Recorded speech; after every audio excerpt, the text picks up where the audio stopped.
Welcome, folks, to another episode of the High Tech Podcast. This is one of your hosts, William Illingworth, joined by my co-host, friend, colleague, bestie, video gamer extraordinaire, Joshua Swartz. My friend. Oh, thank you. I'm kind of trying to figure out if the end stuff was actually statements or they were questions. You eventually start transitioning to questions. I don't know. Yeah, what's up, folks? Welcome to the High Tech Podcast, brought to you by Harness Tech. Wow, stuck the landing. He nailed it. Harness Tech is the business that we use to run this podcast and many other things. If you're interested in that, feel free to head over to harnesstech.us. And when we're coming off that little quick self-congratulation moment, I don't know. Hey, friends, subscribe. It was kind of like a whatever. Subscribe to the podcast and share it with others. We appreciate that. Share our socials. You can find us at hightechpod.us on our website to find all of our information. But on social, we are either at High Tech Podcast or at High Tech Pod. And that's Instagram, Twitter, TikTok, LinkedIn. That's it for the moment. Just trying to get the word out there. I don't know, dude. We're not good at this stuff. We never liked doing this part. We just go follow us. Yeah, congratulations, go us. Josh has just officially congratulated us. I was congratulating us. Nice work. Look at that. Wait, hold on. There were clap noises. Oh, there we go. We don't have that system anymore. Well, no, we could put in sound effects. We just haven't put in. We just haven't. Riverside had them for us, but they also made it impossible to record. Sorry. Oh, that probably was. Anyways, if you'd like to come on the podcast, send us feedback about these crazy intros or any other commentary. Inbox at hightechpod.us, which is, of course, the email spot for everything the High Tech Pod. Our website is hightechpod.us, where you can get every single one of our episode pages, every single one of our links, access to us, a little picture, all that good stuff. So cool. There's all the fun little things out of the way. Last episode, which we recorded an hour and a half ago, Josh asked me a question. Now I feel like I want to ask you a question. Yeah, we're starting this again. But I didn't have something prepped, so I've just gotta just lean into what comes to your mind. Yeah. Come up with what was the last show you've watched most recently? Like whatever was the most recent show you watched. Yeah. What was it? So you had to ask this question now. I want to preface that I have watched The Acolyte, the new Star Wars show. I have watched. I'm hoping this is so embarrassing. The Bear.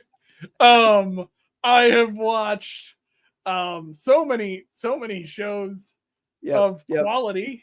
You know, let me guess. Can I guess? You're not gonna get this, but you can guess all you want. Go for it.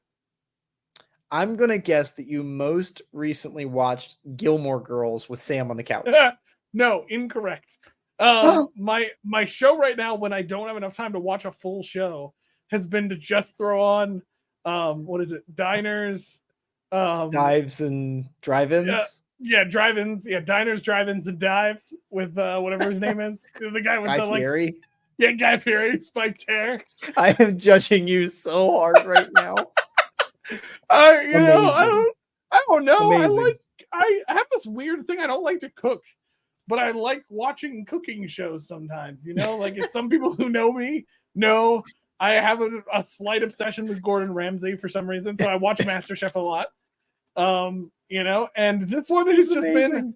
It's been a show that's popped up recently just because we were looking for something to watch, so we threw it on. And it's very easy to just like watch 10 minutes of it while you're doing something and just turn it off because it's, you know, not that intense. Right. But again, I want to specify the only reason that was on is because I had 15 minutes because I had run and did something after Will and I were at our co-working facility today. I ran out and did something before coming back. And then by the time I got back and I did some stuff, I had like 15 minutes to like real quick, just like grab something to eat and watch something. Sam wasn't home yet before turning on the podcast. So I just throw on some diners, drive-ins, and dives. Wow. I binge watched The Bear. The Acolyte has not released a new episode, though we'll do it tonight, so I'll be able to watch that. I'm all caught up on The Boys. I'm trying to think what other shows I've been watching. I love this. Wrexham is done. I'm out of Wrexham episodes. All hail Wrexham. Yeah, I'm. That's where I'm at. I'm just at this. That's perfect. Doctor Who has not had a new episode out yet. I'm just labeling all of my nerd card episodes that I'm watching. Okay, that's all I want to say. There we go. All right, well that's good. I like that. With a little bit of some flair and personality here aside, we are in for episode 4 in our series on productivity and Notion. I'll just say, I mean, we've been motivated by Notion in many ways to be productive. But half of the series, if we're being honest, like that we have warned going into the new version of the High Tech Podcast, we are probably not going to be literally releasing an app for you to look at every single episode necessarily, because I think you said it well, Will, in our intro to the new brand. It's not a sustainable model. We're running out of only so many to talk about. But we will still be very much sharing technology, and Notion's kind of the app, so to speak. We've talked about it before, but in a lot more detail during this series we've been doing because we use it so much. Yeah. This is kind of us pulling the curtain back on some things that we're doing to share a little bit about how we're doing it. So, check out now, like Josh did to me last episode. While you're watching currently, folks, Josh had the link up on screen for our affiliate. Check out some templates he's created. Check out how to sign up. There's, I think, a promo that if you sign up with us, yes, we get a little bit, you get a little bit. It's a good thing for everybody, but worth checking out if you want to subscribe. You can get plenty of work out of Notion for free. So definitely, you don't have to pay it for day one. Get in there, try it out, and use that tool. Now, when we did last episode, Josh kind of set up the problem and threw it at me. So I'm going to set up the problem this time and throw the solution at him. This episode is how to think outside your inbox, right? And the question at hand here is about why, how, kind of like, what the heck are you doing, people? People work from their inbox like it's a task management tool. We have addressed this a little bit in episodes 1 and 2 of this series. We did not really get into it last episode 3 in the series. That was episode 156. But we're coming back around to it, and it's in the limelight here. The problem that we see is that folks will use their inbox, emails coming in, as their task management system. And if you're in Outlook, that might look like using the little flags and using categories and labels and stuff.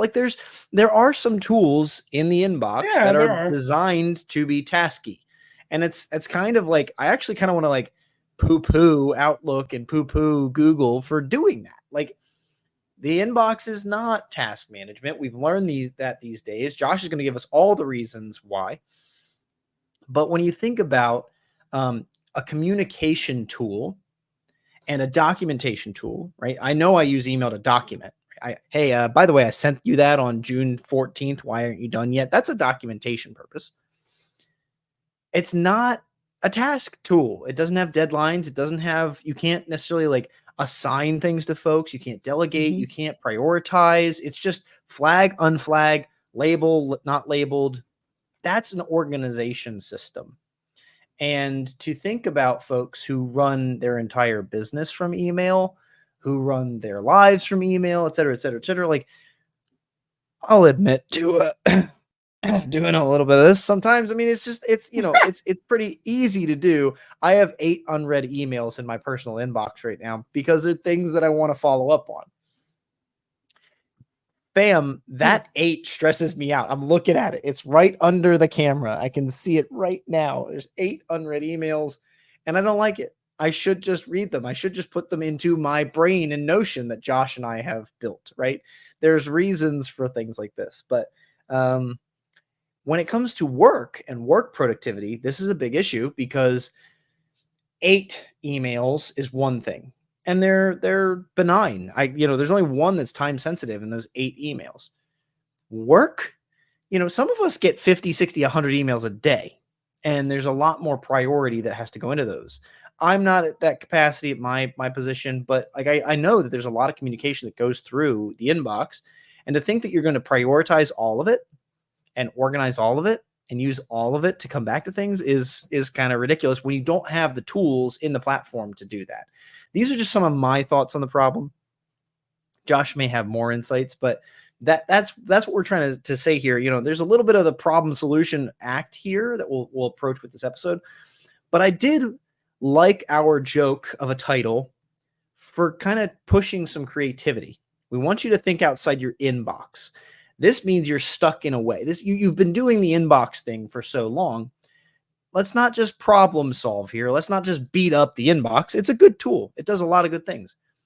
I'm here. I'm hoping we can call you out to be creative. Let's think through what are new ways, what are effective ways, what are helpful ways we can be doing task project management that doesn't involve the inbox. So, Josh, what are those ways? what a buildup. Luckily for you, I have thoughts on this entire topic. So no, I know, right? Okay, so first of all, I want to specify this. I do not poo-poo Outlook for flag things, for flagging or their abilities, because there are ways, I think, to use them well. I also want to specify there are different ways to use your email, right? Okay, so like some of this stuff is opinionated, right? Like we have opinions. I'm very opinionated about it, but there are people who do well at using their email for things. And I know immediately some of the things people are going to cry out and go, well, no, you can use your email to manage a lot of stuff, right? Well, yeah, it's not just flagging. I can create folders and I can automate when things go to emails to folders. You're 100% correct. You can do all of those things. But in my opinion, Outlook was, you know, and I'm jumping to Outlook because that's what I use most often, but even Gmail, all whatever, your email. Yep. None of them were meant to be task management tools. Now, there are a few who have now built that in, right? So, like, for instance, I think, don't hold me to this, I think 37 Signals email tool, Hey, which I really want, but I can't buy because it's super expensive. I think they have a task thing somewhere, but like what they do is like you can turn an email into a task, I think, if I remember correctly. Right. I'm going off the cuff on that note, so if Hey does not have that, you can let us know later, but you can check it out. It's a cool email tool. I'm pretty confident it had something like that. You can let us know at inbox@hightechpod.us, you know. And if Jason wants to come on the podcast, just send it there. Just title the email "Josh was wrong" and then put whatever you want. So I love it. There, okay, and then I'll put a task in to review it later. But anyway, the problem, my problem with using email as your task manager is most emails were not designed to do that. Well, they might have some kind of task tool tied into it, right? Like if you open Outlook these days, there's a Microsoft To Do button you can click that will take you into a task thing. Emails were not meant to be that, right? And so it also, in my opinion, helps. So often on one side, I think those who use email as their sole task thing end up becoming more disorganized over time because you end up getting a slew of folders and things with a bunch of information in it that are not tasks. They're not designed to remind you of when to do something. They're not a planning tool. They're a tool that's just going to remind you that you have things you haven't done yet, like Will's talking about. You have 8 things that you haven't touched yet, right? And so all those who usually use their email, I'm being generalized here. There's probably some of you who are not this way. But if you are, I have yet to meet you, and I have met a lot of people who use email as their task management tool. And 9 times out of 10, I love them dearly, but they are the people who can't seem to find a task, who can't seem to remember when they were going to do it, and who are often the people that tell me they're going to do something and then they don't do it by the time that they said they were going to do it. And that's because email is not a planning tool. It's not a tool you can use to employ some of those practices we've talked about before in episodes leading up to this to help reduce that anxiety, to help you be more productive, to help you do those things. All email is a thing to store communication. It is not something you plan and do stuff in. And so when you're using it that way, you're missing out on a lot of other things, other tools that are designed to do that. Do task management have, right? And so you're not planning well. It also means your communication tool gets bogged down with a lot of things that you don't need to be looking at anymore, right? The amount of people, like Will, you joked, you've unread emails that are there because you want to remember to come back to them. Can I ask you a question? Okay. Absolutely. Okay. Yep. How many times have you opened an email or opened your email and left the same email unread for more than a day because you weren't going to get to it that day, and so you needed to remember to get to it the next day? Have you done that ever? I do that regularly. Okay. That ends up resulting in like a cluttered email inbox that like makes it harder to tell when you have new stuff that have come in Josh, that you need to there's address. an email I sent myself in my unread on April 6th. Exactly. Like how many times, and I used to be that person too. I would have like an email that sat in there for eternity because I just was gonna come back to it. Too often you don't come back to it. That's the point. My point about good productivity and task management is that it involves planning a lot. You'll note a lot of the practices I've shared during the series that have really helped me are stuff that's been reflective. It's stuff that's planning ahead. It's stuff about being intentional about when you're going to get things done. And your inbox does none of that. It also makes it a lot harder to search for things when you need to find it. The amount of people who open up their emails and they like spend 8 years looking for this thing that came in 2 days ago because they've got a billion unread emails or a billion flagged emails that they're going to come back to. That's not helpful. I don't think email is designed for it. And so it's just not working. To that point, Josh, like when I was saying a little bit earlier about the it's not the right tool, you're saying that as well. Like, if you need to prioritize, the two tools that you have to prioritize in Outlook are read and unread, flagged and not flagged, right? Like that, like you don't have the real kind of like time-based prioritization that you need to actually manage a project. You can't just set a due date, a set deadline, and be able to come back and do it in that time frame, or set a window that you need to address it. Like, email's not built for that. That's it. You know, like it just doesn't have those features. And then, like me, you know, I don't have any assessment between these 8 emails of what's the most important. One is an email with some information from my brother-in-law I want to read. One's from Ticketmaster about some data security incident. One is about a project in my house. One is about another project in my house. Something about my LinkedIn. Like, it's very different priorities. When I look at that, I just don't act on it because I don't know. Like, I'm admitting, as like, this is real time, folks. I don't know what's most important. I don't know why I sent some of these. I just know that they're there and I need to go read them. You forget that you sent them or you've put that down. And like, for me, this is not just task management. It's task management in like what I call resource management, but we're talking about like notes, things you want to remember. It never works well. The people who try to use their email, and I'm speaking to myself too, I used to do this. I will note a longer time ago. I get it, but I used to do it. The amount of times you go searching for something in an email and you're like, I can't find it anywhere.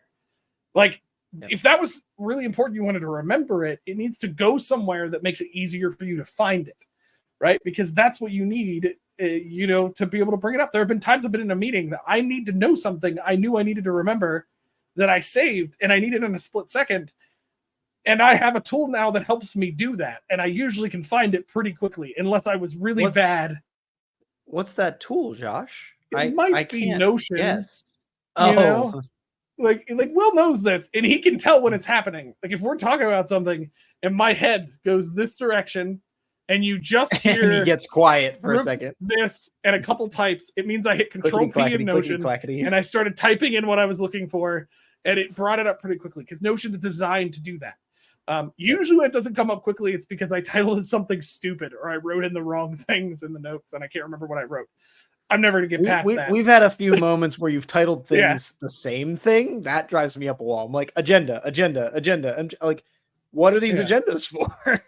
Yeah, well, you know, if you look under it with the properties that are there, you can see what project or area it's attached to. I'm learning. I'm learning. I'm also learning to be more intentional with titles when I'm working with Will in his area, because in my personal area, I just don't need to be that way.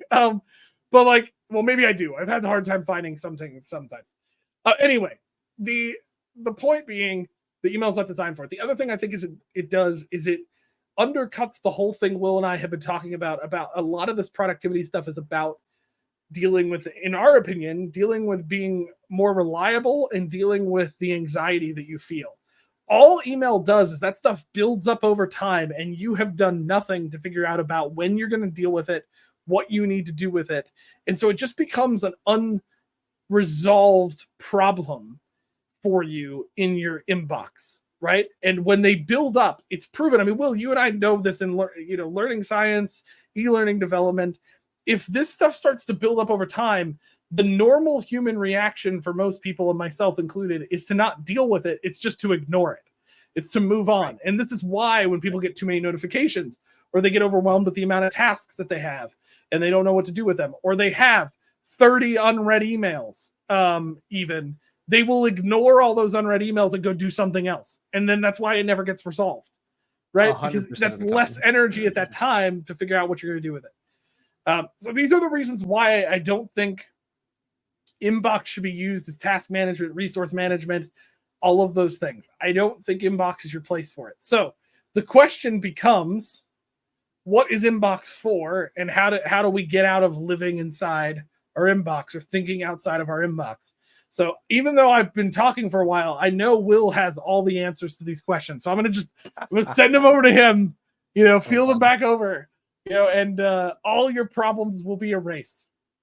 Go ahead, Will. So no I think pressure. You're asking me to think inside the inbox now, right? Like I think philosophically, right, this tool is a communication tool. I mentioned before, it's a documentation tool because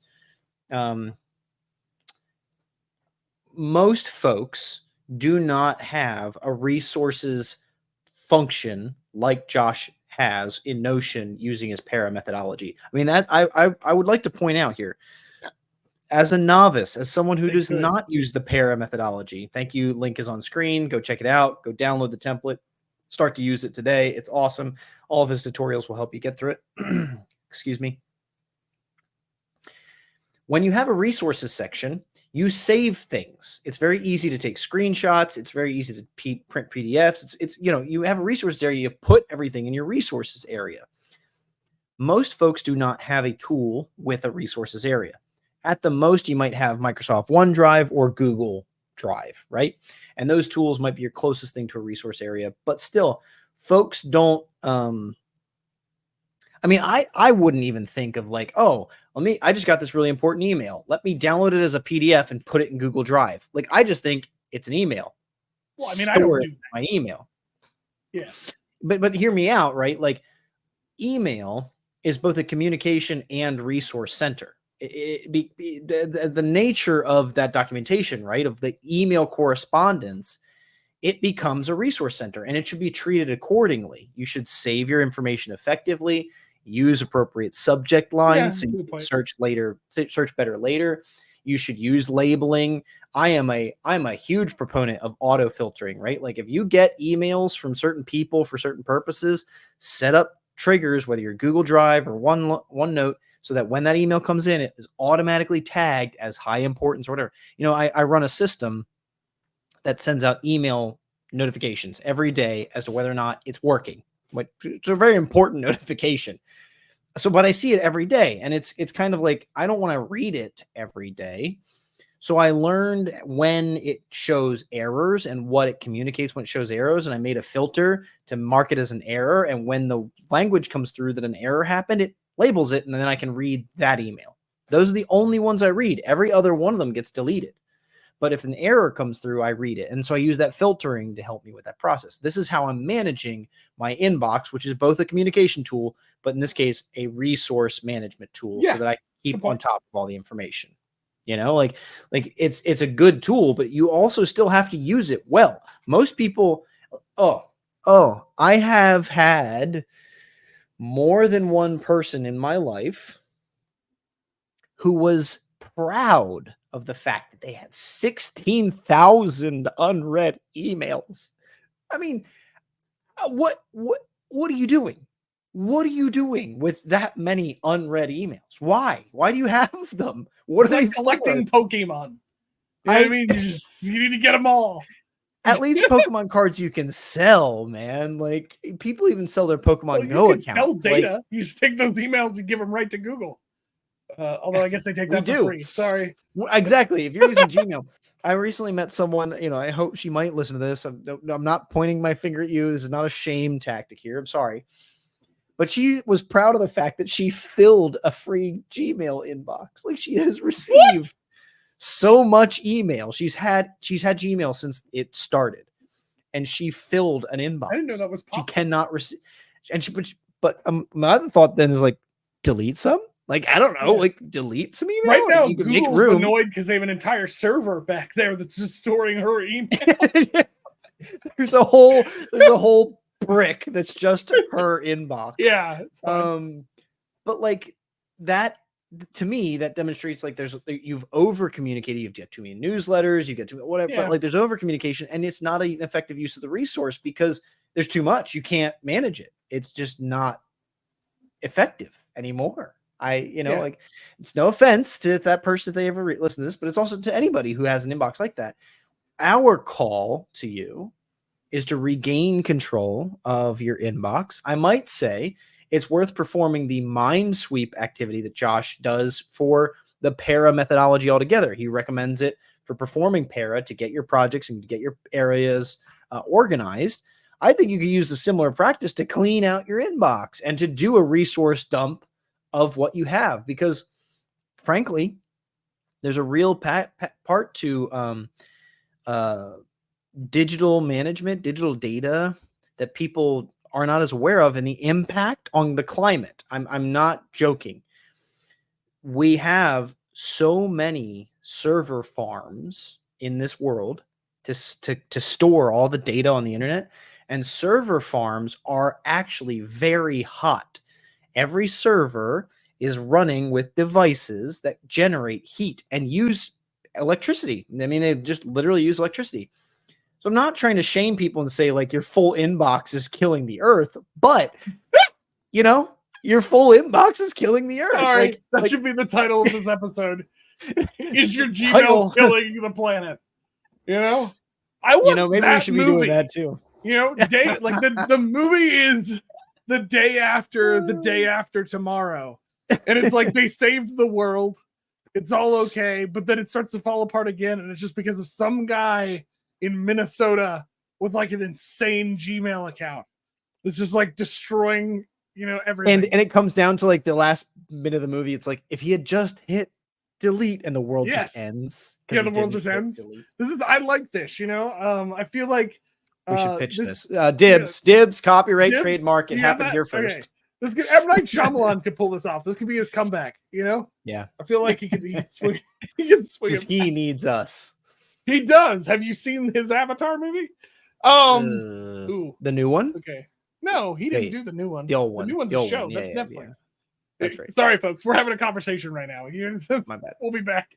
Avatar: The Last Airbender. If anybody wants to talk with us, email us inbox@itemic.com. Yeah, exactly. I want to highlight something important that you've noted. Right, like I know I'm obsessed with my resource thing in Notion that I use, but I do use what Will's talking about. Like I have folders in my inbox. Not in my inbox. I have folders in Outlook that I use to organize emails. I have all of that stuff. I've used automation. There's some stuff you can transfer over, though I will note we have not talked about this app extensively, and I don't have the URL ready, so I'm going to just talk while you look for it, Will. Readwise. Just look for Readwise and give me whatever that URL is here in a second. I got you. Keep going. I got it. There is an app called Readwise that I mainly use for reading, but you can actually connect to your Notion account, and it will pull over all of your highlights from Kindle. From reading, you can actually take photos of pages that you're reading and highlight, and it will take that, turn it into text immediately, and put it into Notion.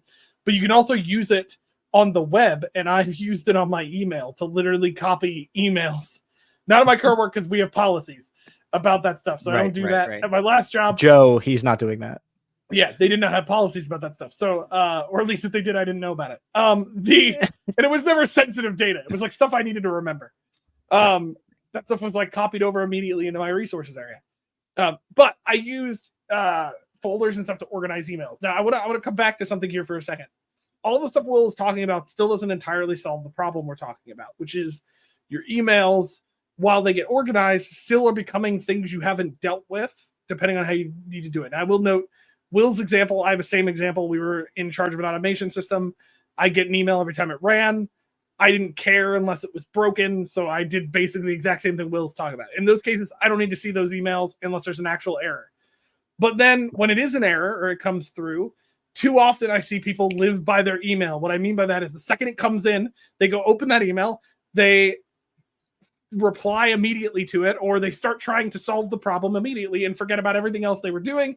And then 2 hours later, they're like, I didn't get anything done today. How did that happen? Okay, this is a standard thing I see happen all the time. And so what I implemented, and I know it's not always possible. There are people who are in support, they're running ticketing systems. They have to respond to stuff. They have certain times they need to respond to stuff, but that's different. Those systems are set up for that type of stuff. That's part of your job. It's a different dynamic. And I lived that life for quite a while. But what I did was, Will knows this. He's seen it. It's called morning review and afternoon review. Now, for me, I only have to do it in the morning when I first sit down, and I only do it at the end of the day. What that morning review is, it's just a general task. It's in a block. So for those who listened to the last episode know that I block out time. Or box out time is the appropriate term. It's in a box. If you're curious, Josh. It's 8 to 9. And it's 4 to 4:30 in my new job. That was not what it was in my last job, but that's currently what it is right now in my new job. So 4 to 4:30. What those 2 times are is they're just tasks, blocked out time for me to, in this case, review my email. And in this case, I'm now using Teams where I'm at, review Teams. In the past, it was Basecamp. Like, it was review all my notifications, essentially, right? And what I would do is I would look at those notifications. I would mark all the emails I didn't need to read as unread. I could tell immediately from the title. They were either automation things or things I offer in my personal email, offers for things I don't care about. They get unread. They get turned into read emails, so they're out of my unread. I usually use the filtering wheel. I filter to just first to unread emails. I go through during that time and get through as many as I can. Usually I'm able to get through most of them because Will and I are not uber important people. You know, we don't have billions of emails. We're not getting 100 emails. Yeah. So I usually get through them. I review them. And then what happens is I don't act on an email other than maybe replying. If it's a quick reply, or if I know how I'm going to reply to that email, I might reply to it. But if it's something that needs an action from me, I don't act on that email immediately. What I do, and this is where I use flagging. Well, I flag the email, and then I'll do one of 2 things. If it's going to happen that day, then I'm going to deal with it. It gets resolved in my end of day review. If I know I'm not going to be able to get to it today, it's a bigger thing, it's whatever, I set a task in my task manager, and for whatever day I can do or look at it, if I'm not quite sure, I might throw it in for the next day or whatever, and I might look at it, figure out during my end of day review. Finds the right box for it. Find the right box. If you listen to the last episode, you know that I do that also on a regular basis, right? And again, what I've done is take that email and, you know, not that it has power, but take out what's the problem about it, which is that it's an unspoken thing I haven't resolved. Right? I have a plan for how I'm either going to resolve it. It's either going to get dealt with at my end of day review, or it's going to get dealt with as a task. And if it's going to be a task, I still leave it flagged, because if I need information from that email, I just open up my flagged emails. I filter to flagged. I find the email because I just recently set a task for it. And I open that up and I deal with it that way. Right. And so that's usually the plan. If it's going to be any longer than just like a task that needs dealt with, like if it's going to take weeks to deal with or whatever, I might reply to that person, let them know, hey, I'm going to, you know, next 2 weeks, I'll take a look at this. I'll let you know my thoughts, right? Or whatever it may be. That's how I deal with email. Okay. This is in general how I've dealt with it. And that works well for me. Okay. And your cadence might not be the exact same thing, but this comes down to the system I was talking about at the beginning of the series. My system is I have a way of processing my emails so that I have a plan for either how I'm going to tackle things that I have to do as a result of those emails, or I, on a regular basis, am looking at my emails. So at no point has anybody waited 18 years to get a reply from my email. And I can confidently say that for the last 5.5 years, I've been able to successfully do that.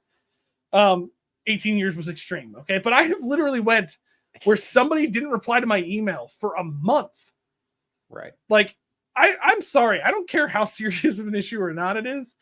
Like, if I send you a communication and you didn't reply to me for a month at work, like, even just to let me know that you've acknowledged it or looked at it, like, that's to me, that's unacceptable. That's not caring for the people you work with. I'm not looking for you to resolve what I send to you immediately, but for me to literally hear nothing from you, like, this was a project email. It was about a project that was supposed to start. Well, that they didn't reply back till 2 weeks before it started, and they said they missed the email. Like, right. I get that happens sometimes. I get it, but like, if you have a system, it shouldn't be happening as often as I see it happening in our world today with people.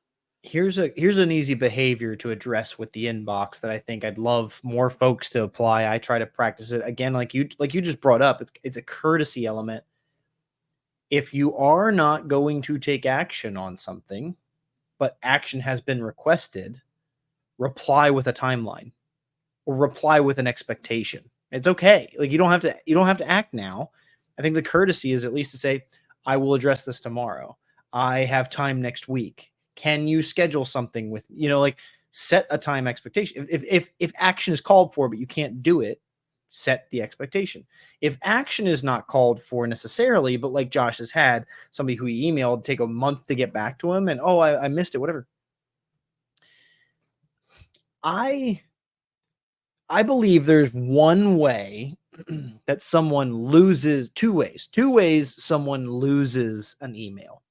It goes to spam, which is typically not possible internally. If you are an internal email to email within a business, it should not go to spam unless you have previously marked that sender as spam. And which let's be honest, messed your filters up. We've all done that once or twice. Tempted. I've done it by accident a ton of times, but I've been tempted once or twice. All right, so there's the first thing. That is the first and like primary only excuse. The other one is for losing, quote unquote, losing an email. You have rules set up, and so it's like, if Will emails me, then filter that email to a box, right? But here's where I still believe the responsibility lays with you. If you have inbox rules that are just moving things out of your inbox without you ever seeing them, and then you're not checking the other boxes, that's on you. Again, you have built a system that's not effective. If every email I send to you, like that's the rule, gets organized, that's not an effective email unless you're also checking that folder every time an email comes in from me, which is that's not an efficient practice. I would not recommend it. So those are the two excuses I will allow for someone to lose an email. Otherwise, if you've lost it, that means it went at the top of your inbox, and then something else came above it, and something else came above it, and something else came above it, and something else came above it, and you never acted on it. That is not losing it. That is, you did not treat your email as an appropriate communication and resource management tool. You have work to do, friend. And we're not trying to, I hope you don't take this as us being mean. This entire series, this 5-episode series that culminates with the next episode, is intended to help lift others up. We're looking for behaviors we can improve to be more effective, to be more productive, to reduce anxiety. Positive, positive, positive. This is all meant to be positive. Josh and I may be personally frustrated with some people's in our lives. Well, we worked in academics. That's part of this. Like, I'm sorry. And I mean, I've experienced it. I've experienced it in corporate too. But yes, it was a common faculty problem. I love my faculty. It was not great in higher dealing in academics. It was a common thing.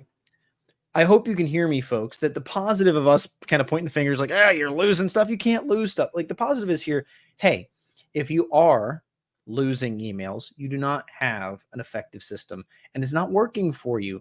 Consider what we're suggesting. Consider a new system that might help you organize this, because if you can't get through your inbox because you have 100 newsletters, unsubscribe, bar none. I have no other, like, you need to book a Friday time box, committed to just unsubscribing from newsletters. It's going to make your life better. You need to do it. Yeah, you need to do it. But if that's not the problem, then consider these other practices like flagging to come back at appropriate time. setting a time later in the day for you to review those emails you flagged, making the task right away for the time that you will complete the action, right? These are easy tasks that you can pull into your workload, into your system.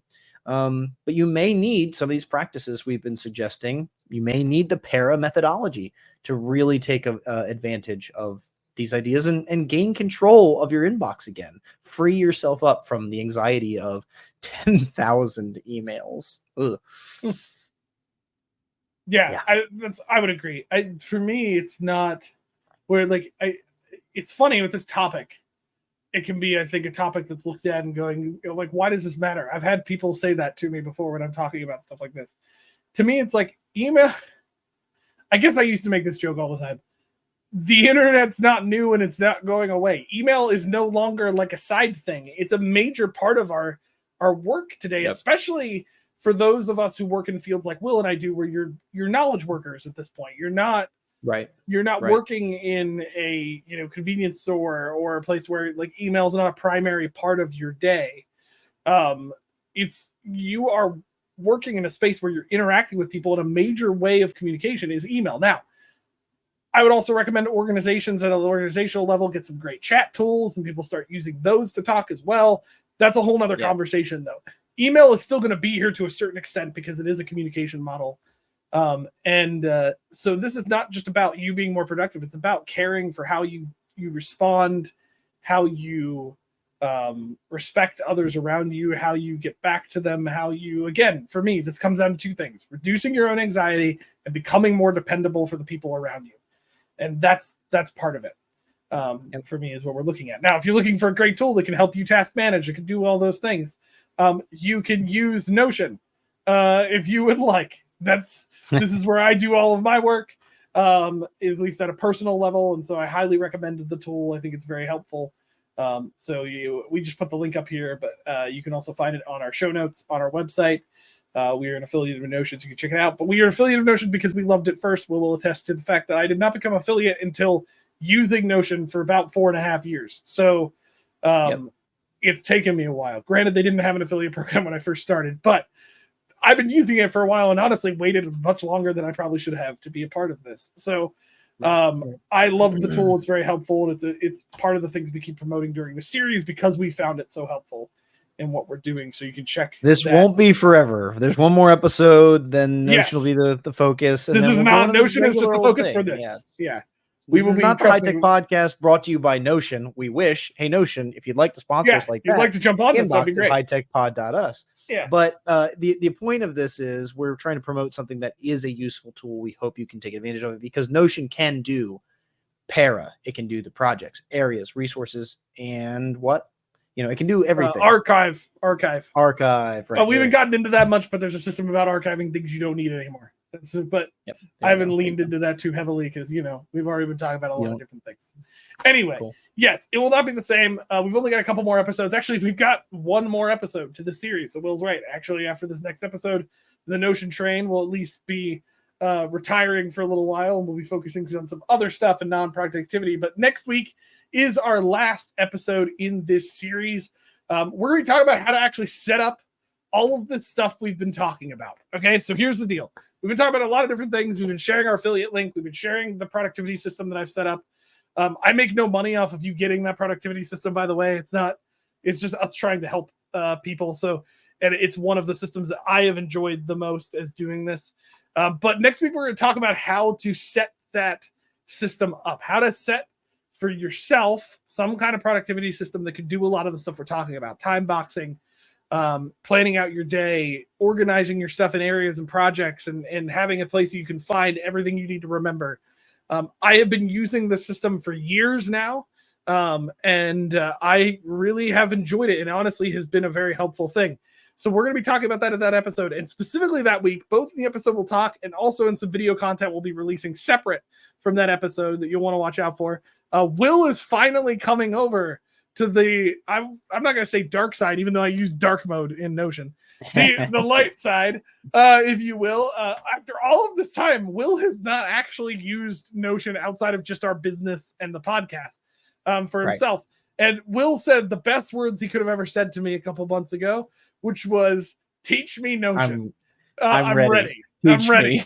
And so it's taking a little bit of time, but Will and I actually recorded us doing that. And so we're going to talk a little bit about how to do it in the episode. And then also we're going to be releasing some video content of that session that Will and I had together. That's just kind of a raw recording of us working it out. So you can kind of see how we did shot that yourself. Yeah. So we'll be ending the series with that next week. Again, just a reminder, hit us up on our socials at High Tech Podcast or at High Tech Pod. Email us if you want to reach us at inbox@hightechpod.us if you want to be on the podcast.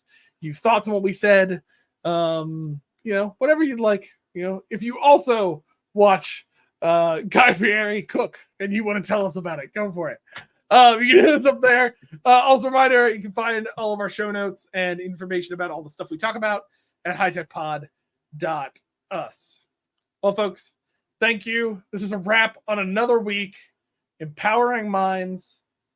Embracing tech. Cheers.